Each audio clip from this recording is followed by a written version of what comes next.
Descubrió que la indignación es un lujo que las personas poderosas no pueden permitirse. Cada momento que pasas irritado por el comportamiento de los demás es energía robada de tu propio desarrollo. Más importante aún, cuando reaccionas emocionalmente, estás permitiendo que otros controlen tu estado interno. La técnica específica que practicaba Séneca implicaba un ejercicio mental que hacía todas las mañanas. Visualizaba las posibles adversidades del día, críticas, faltas de respeto, obstáculos y ensayaba mentalmente respuestas tranquilas a cada situación. Cuando estas situaciones realmente ocurrían, su mente ya las había procesado. No se dejaba sorprender ni descentrar. El resultado fue una estabilidad emocional que confundía a los agresores. Cuanto más intentaban provocar reacciones, más obvia se volvía la diferencia entre su control y la falta de control de ellos.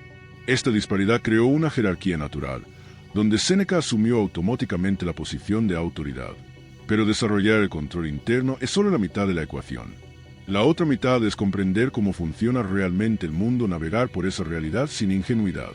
Maquiavelo observó esta dinámica en la política florentina del siglo XIV, pero sus ideas son aplicables a cualquier contexto social. En El Príncipe, documentó cómo los líderes bondadosos eran sistemáticamente manipulados para ser predecibles. El descubrimiento más inquietante de Maquiavelo fue que el respeto no se gana mediante la virtud moral, sino mediante la imprevisibilidad controlada. Cuando las personas no pueden predecir con exactitud cómo reaccionarás, automáticamente te tratan con más cuidado. La posibilidad de consecuencias, incluso si nunca se materializan, crea una zona protectora a tu alrededor. Esto no significa ser cruel ni deshonesto. Significa que tu bondad debe ir acompañada de límites claros y la disposición a defenderlos cuando sea necesario. Maquiavelo comprendió que la diferencia entre personas respetadas y explotadas no reside en la calidad moral, sino en la capacidad de equilibrar la compasión con la firmeza. Desarrolló el concepto de respeto respetuoso, una dinámica en la que los demás te respetan no por miedo a la agresión, sino por reconocer que tienes estándares que no se doblegarán para acomodar un comportamiento inapropiado. Es la diferencia entre ser temido por ser peligroso y ser respetado por ser coherente.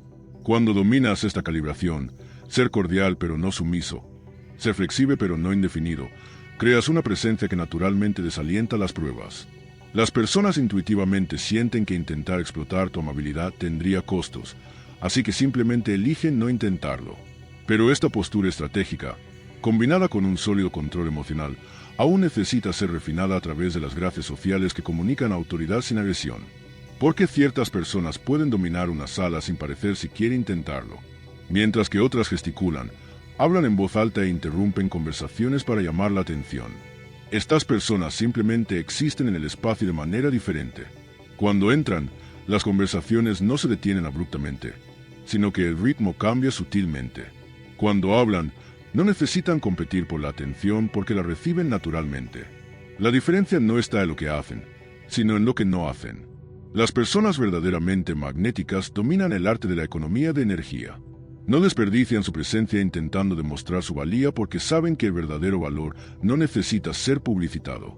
Poseen una seriedad natural que atrae la atención sin esfuerzo.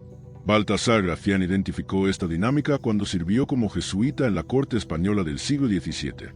En El arte de la prudencia, documentó que la autoridad auténtica nunca se explica por sí sola. Simplemente se manifiesta a través de la coherencia y el misterio controlado.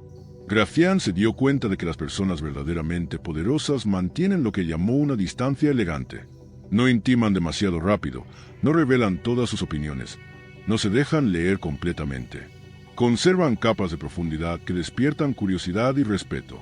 La técnica específica implica 3 elementos que Gracián codificó: economía de palabras, coherencia de acciones y lo que llamó señorío, una cualidad de autodominio que comunica que no necesitas la aprobación de nadie para saber quién eres. Cuando encarnas estos 3 elementos, tu presencia adquiere un peso natural. Esto crea un efecto magnético que atrae a las personas, que perciben tu atención como algo de escaso valor. No intentas conquistar a nadie, así que, paradójicamente, te vuelves más deseable. Pero desarrollar esta elegancia natural es solo una preparación para comprender una verdad brutal sobre la naturaleza humana que la mayoría prefiere ignorar. ¿Has notado alguna vez cómo algunas personas nunca parecen sorprenderse ante la traición, el engaño o el comportamiento egoísta? La respuesta es que comprendieron algo fundamental sobre la motivación humana que la mayoría prefiere ignorar. Vieron más allá de la máscara social que todos usamos y aceptaron lo que encontraron allí. Arthur Schopenhauer llegó a esta conclusión tras años de observar el comportamiento humano. Se dio cuenta de que la mayoría de las personas actúan principalmente por interés propio, pero crean narrativas elaboradas sobre el altruismo o los principios morales para explicar sus decisiones. Esta aceptación de la naturaleza humana tal como es realmente permite navegar las relaciones sin la vulnerabilidad emocional que surge de las expectativas románticas.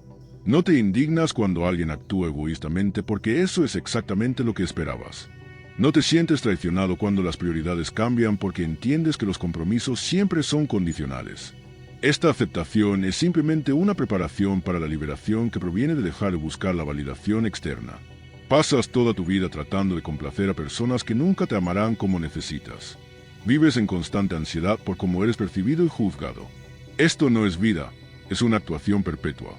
Nietzsche enfrentó esta misma dinámica cuando se separó del círculo intelectual de Richard Wagner. Documentó su descubrimiento de que la dependencia de la validación externa es una prisión voluntaria de la que puedes elegir salir. Nietzsche llamó a esto la transvaloración de valores, el proceso de cuestionar radicalmente las opiniones de quien te importan realmente. La liberación comienza cuando dejas de preguntarte qué pensarán los demás de ti y empiezas a preguntarte qué pienso de ti mismo. Dejas de externalizar tu autoestima. Pero esta liberación es solo el penúltimo paso hacia la transformación final, la integración completa de quien realmente eres. Hay una diferencia entre no importarte las opiniones de los demás por desprecio y no importarte porque has integrado plenamente quién eres. Carl Jung descubrió esto al estudiar que separaba a las personas verdaderamente realizadas. Se dio cuenta de que las personas más magnéticas habían experimentado un proceso que llamó individuación, la integración consciente de todos los aspectos de la personalidad, incluidos aquellos que la sociedad considera indeseables. Cuando aceptas tus impulsos competitivos, tu capacidad de egoísmo, tu tendencia a manipular, dejas de proyectarlos inconscientemente en los demás. Esta autoaceptación radical genera una autoridad incuestionable porque no se basa en una autoimagen idealizada, sino en el conocimiento y la aceptación total de quien realmente eres. Ahora entiendes por qué ya nadie te confrontará. No es porque hayas aprendido técnicas de intimidación, sino porque has construido algo mucho más poderoso, una presencia integrada que desalienta naturalmente las pruebas. Cuando combinas la fluidez de Laozi, la estrategia de Sun Tzu, el control de Séneca, el realismo de Maquiavelo y Schopenhauer, la elegancia de Gracián, la libertad de Nietzsche y la integración de Jung, ya no juegas el mismo juego que los demás. Has superado la necesidad de confrontación porque has desarrollado algo que muy pocos poseen: autoridad auténtica. Tu energía comunica calma, competencia, límites claros y autoaceptación total. La gente lo percibe incluso antes de que hables. Los depredadores sociales buscan blancos más fáciles. Los manipuladores buscan a personas más vulnerables. Los que prueban encuentran territorios menos defendidos. Te has convertido en alguien a quien simplemente no vale la pena confrontar, no porque seas una amenaza, sino porque tu presencia comunica que cualquier intento de desestabilizarte sería más difícil que simplemente respetarte. Esta es la diferencia entre la fuerza que se debe demostrar y el poder que simplemente se reconoce. ¿Estás de acuerdo o crees que son solo palabras débiles? Me encantaría escuchar tus argumentos en los comentarios. Si has llegado hasta aquí, muchas gracias. Es una prueba de que valoras la profundidad por encima de la velocidad y quieres construir algo más sólido que la mayoría. Si te ha llamado la atención esta experiencia, considera suscribirte al canal. Esto me ayuda a seguir compartiendo reflexiones como esta y a encontrar a otros que, como tú, no temen cuestionar el verdadero significado de ganar.